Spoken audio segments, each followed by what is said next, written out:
2047 সালের মধ্যে অখণ্ড ভারত প্রতিষ্ঠা করতে চায় ইন্ডিয়া। যদি অখণ্ড ভারত নির্মাণ হয় তবে শুধু বাংলাদেশই নয়, নেপাল, শ্রীলঙ্কা সহ স্বাধীন সার্বভৌম সত্তা হারাবে আশপাশের বেশ কয়েকটা রাষ্ট্র। তবে সেই প্ল্যানে ভারতের প্রথম টার্গেটই বাংলাদেশ। একটা বিষয় গুরুত্ব সহ নিতেই হবে, নিকট অতীতের যে কোনো সময়ের চেয়ে বাংলাদেশ ভারত সম্পর্ক এখন চরম তিক্ততায় পৌঁছে গেছে। কোন দেশের হাই কমিশনে হামলা মানে সেই দেশের ওপরে হামলা। বর্বর ভারতীয়রা সেই কাজটা করেছে। আর যে মমতা ব্যানার্জি সব সময় বাংলাদেশ ইস্যুতে সুর নরম রাখে, সেও চরম উস্কানিমূলক বক্তব্য দিয়েছে। বাংলাদেশে জাতিসংঘের শান্তি সেনা পাঠাতে চায়। এটা যেমন আমাদের জন্য লজ্জা, তেমনি একইভাবে সার্বভৌমত্ব শব্দটাকে রীতিমতো হেয় করা হয়েছে। সারা বিশ্বের সোশ্যাল মিডিয়াতে আর বিদেশি সরকারের কাছে নির্লজ্জ ঢাহা মিথ্যাচার চালাচ্ছে ভারতীয়রা। বাংলাদেশে নাকি অত্যাচার করে শেষ করে দেয়া হচ্ছে হিন্দুদেরকে, এমন প্রোপাগান্ডা যুদ্ধের ইশারাই দেয়। ইরাক আক্রমণের আগেও একই কাজ করেছিল আমেরিকা। 2022 সালের 15 আগস্ট আরএসএস এর প্রধান মোহন ভাগবত ঘোষণা দেন, অখণ্ড ভারত হবে সম্পূর্ণ হিন্দু শাসনে, মুসলিম ও খ্রিস্টানদের কোনো ভোটাধিকারই থাকবে না। সেই মিশন বাস্তবায়নে ইসকনকে ট্রাম্প কার্ড হিসেবে কাজে লাগাচ্ছে ভারত। আওয়ামী লীগপন্থী হিন্দুরা এই মুহূর্তে ভারতের সবচেয়ে ভাইটাল পাশার গুটি। তবে কিছু সংখ্যক দেশদ্রোহী হিন্দুকে ব্যবহার করে ভারত যখন তাদের পরিকল্পনা বাস্তবায়নের একেবারে কাছাকাছি, ঠিক সেই মুহূর্তে বাংলাদেশের হিন্দু সম্প্রদায়ের লোকজনই ভারতের গালে সবচেয়ে জোরালো চপেটাঘাতটাই দিয়েছে। 2 ডিসেম্বর রাতে ঢাকা বিশ্ববিদ্যালয়ের জগন্নাথ হলের ছাত্ররা ভারতীয় আগ্রাসনের বিরুদ্ধে সবচেয়ে বড় মিছিল বের করে, যেটা বুঝিয়ে দিল কিছু স্বার্থলোভী হিন্দু ছাড়া লাল সবুজের সার্বভৌমত্বের প্রশ্নে সবাই আপোষহীন।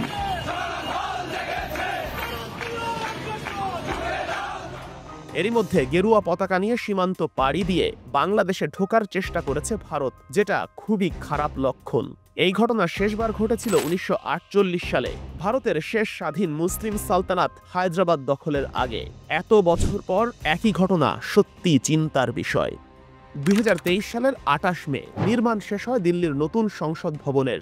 ওই পার্লামেন্টের বিল্ডিংয়ে অখণ্ড ভারতের মানচিত্র দেখে প্রতিবেশী রাষ্ট্রগুলো রীতিমতো ক্ষোভে ফুঁসে ওঠে। সেই ম্যাপে বাংলাদেশ, পাকিস্তান, আফগানিস্তান, নেপাল, শ্রীলঙ্কা ও মিয়ানমারকে দেখানো হয় ভারতের অঙ্গরাজ্যের মতো করেই। ওই ইস্যুতে নেপালের রাজনীতিতে ওঠে নতুন ঝড়। পাকিস্তান জানায় ক্ষুব্ধ প্রতিক্রিয়া। শ্রীলঙ্কাও চুপ করে বসেছিল না। তবে আওয়ামী লীগ শাসনামলে বাংলাদেশের তখনকার পররাষ্ট্র প্রতিমন্ত্রী শাহরিয়ার আলম বলেছিলেন, এই মানচিত্র নাকি রাজনৈতিক বিষয় নয়। ভারতের মূল সমস্যাটা কোথায় জানেন?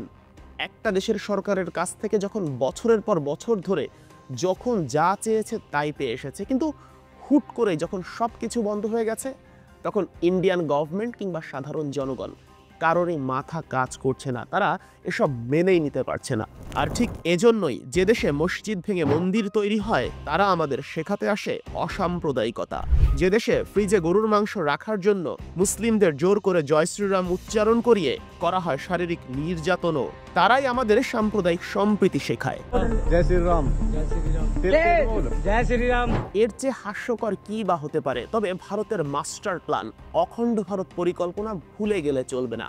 এটা এমন একটা প্ল্যান যেখানে ভারত আশপাশের দেশগুলোকে দখল করে নিজেদের আগ্রাসন কায়েম করতে চায়, এবং এই প্রতিবেশী দেশগুলোর মধ্যে ভারতের প্রথম টার্গেটই হচ্ছে বাংলাদেশ।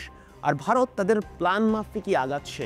অখণ্ড ভারত চক্রান্ত যদি আমরা গুড়িয়ে দিতে চাই, তবে প্রথমেই আমাদের জানতে হবে এই ধারণাটার শুরুটা কার মাথা থেকে এসেছিল। যতদূর জানা যায়, ভারতের স্বাধীনতা আন্দোলনের অন্যতম নেতা কানাইলাল মানিকলাল মুন্সি অখণ্ড ভারতের ডাক দিয়েছিলেন ইংরেজদের বিরুদ্ধে। মহাত্মা গান্ধীও যাতে সমর্থন জানিয়েছিলেন। এদিকে হিন্দু মহাসভা নেতা বিনায়ক দামোদর সভারকর 1937 সালে আহমেদাবাদে হিন্দু সভার 19তম বার্ষিক অধিবেশনে অখণ্ড ভারতের ধারণা দিয়েছিলেন, যা কাশ্মীর থেকে বালেশ্বর ও সিদ্ধি থেকে আসাম পর্যন্ত সর্বদা এক ও অবিভাজ্য। অখণ্ড ভারত প্রতিষ্ঠার জন্য একেবারে উগ্রবাদী হয়ে উঠেছে ভারতের ক্ষমতাসীন দল বিজেপির আদর্শিক অভিভাবক আরএসএস, এবং তাদের টার্গেট ঠিক স্বাধীনতার 100 বছর, অর্থাৎ 2047 সালের মধ্যেই নরেন্দ্র মোদীকে সাথে নিয়ে তারা অখণ্ড ভারত প্রতিষ্ঠা করতে চায়। 2022 সালের 15 আগস্ট অখণ্ড ভারতের সংবিধানও প্রকাশ করে আরএসএস প্রধান মোহন ভাগবত। খসড়া সংবিধানের প্রচ্ছদে অখণ্ড ভারতের যে মানচিত্র ছাপা হয় তাতে পশ্চিমে আফগানিস্তান ও পাকিস্তান, পূর্বে মিয়ানমার ও বাংলাদেশ এবং দক্ষিণে শ্রীলঙ্কার কোনো অস্তিত্বই রাখা হয়নি। 5টি দেশকে দেখানো হয়েছে ভারতের মধ্যে অবস্থিত রাজ্য, আর ভারত সহ এই 6 দেশের একটাই পতাকা, যার রং গেরুয়া। যে ইন্ডিয়া সারাদিন বাংলাদেশকে সাম্প্রদায়িকতার ব্লেম দেয়, তাদের সেই অখণ্ড ভারতের মানচিত্রে মুসলমান ও খ্রিস্টানদের ভোটাধিকার কেড়ে নেয়ার কথা বলা হয়েছে। আরএসএস এর প্রধান মোহন ভাগবত দাবি করেন 9000 বছরের পুরাতন ভারতের সংস্কৃতি, এবং এই 9000 বছর আগে যে সকল অঞ্চলে ভারতীয় সংস্কৃতি ছিল সেই সকল পুরো অঞ্চল ভারত দখল করে নিতে চায় এবং দখল করে সেখানে হিন্দু রাষ্ট্র প্রতিষ্ঠা করতে চায়। এটাই হচ্ছে তাদের মাস্টার প্ল্যান। বাংলাদেশি হিন্দুদের আসলেই মাথা খাটানো দরকার। গয়েশ্বরচন্দ্রকে যখন গ্রেফতার করে নির্যাতন করা হয় তখন হিন্দু নির্যাতন হয় না। স্বর্ণা দাসকে যখন বর্ডারে গুলি করে হত্যা করা হয় তখন হিন্দু নির্যাতন হয় না। কিংবা মাইকেল চাকমাকে যখন 5 বছর আয়নাঘরে বন্দি করে নির্যাতন করা হয় তখনও সেটা পাহাড়িদের উপর নির্যাতন হয় না। এই অখণ্ড ভারত যে একটি ভোগাস একটি কনসেপ্ট, সেটা আপনারা যারা ইতিহাস পড়েছেন তারাও ভালোভাবে বুঝবেন। ভারতের ইতিহাস কি বলে? ভারত কি বর্তমানের মতো একত্রিত ছিল কখনো? কখনো মারাঠারা আক্রমণ করেছে, বিভিন্ন রাজারা খণ্ড খণ্ডভাবে দখল করে রাজ্য শাসন করেছে। এইটা ছিল ভারতের ইতিহাস। শুধুমাত্র অশোকান এম্পায়ারের সময় ছাড়া অধিকাংশ সময় ভারত ছিল খণ্ড খণ্ড ছিন্ন বিচ্ছিন্ন। আধুনিক রাষ্ট্র ব্যবস্থা চালু হয় 1600 থেকে 1800 সালের মধ্যে, এবং রাষ্ট্র গঠন করতে হলে 4টি উপাদান অবশ্যই লাগে: নির্দিষ্ট ভূখণ্ড, জনগণ, সরকার এবং ফাইনালি সবচেয়ে গুরুত্বপূর্ণ সার্বভৌমত্ব। এই 4 উপাদানের একটা ছাড়াও রাষ্ট্র গঠন সম্ভব নয়। সেখানেই কিনা এতগুলো রাষ্ট্রের সবচেয়ে গুরুত্বপূর্ণ সেই সার্বভৌমত্ব কেড়ে নিয়ে রাষ্ট্র গঠন করতে চায় ভারত। এর চেয়ে হাস্যকর আর কি বা হতে পারে? মূল বিষয় কি জানেন? ভারত অখণ্ড ছিল কি ছিল না সেটা বিজেপি কিংবা আরএসএস কারোরই মাথা ব্যথার বিষয় নয়। তাদের মূল টার্গেটটা হচ্ছে বাংলাদেশ ক্যাপচার করা। এজন্য ভারতের মিডিয়া, ভারতের সাধারণ জনগণ এবং ভারতের সরকার এক হয়ে মাঠে নেমেছে এবং লড়াই চালিয়ে যাচ্ছে বাংলাদেশটা কিভাবে লুফে নেওয়া যায়। তাদের প্রথম টার্গেট চট্টগ্রাম, এরপর গোটা বাংলাদেশ। এজন্যই বাংলাদেশে হিন্দু মুসলিম দাঙ্গা সৃষ্টির চেষ্টা করে অরাজকতা সৃষ্টির চেষ্টা করছে। ভারতীয় মিডিয়া, রিপাবলিক বাংলার কথা যদি আমি বলি, আনন্দবাজারের কথা আমি যদি বলি, তারা মিথ্যা নিউজ একের পর এক ছড়িয়ে যাচ্ছে এবং ওয়ার্ল্ডের আই ক্যাচ করার চেষ্টা করছে যে বাংলাদেশে সংখ্যালঘু নির্যাতন হচ্ছে। আপনি বাংলাদেশে যখন হিন্দুরা সমাবেশ করছে সেটা ঢালাওভাবে প্রচার করছেন।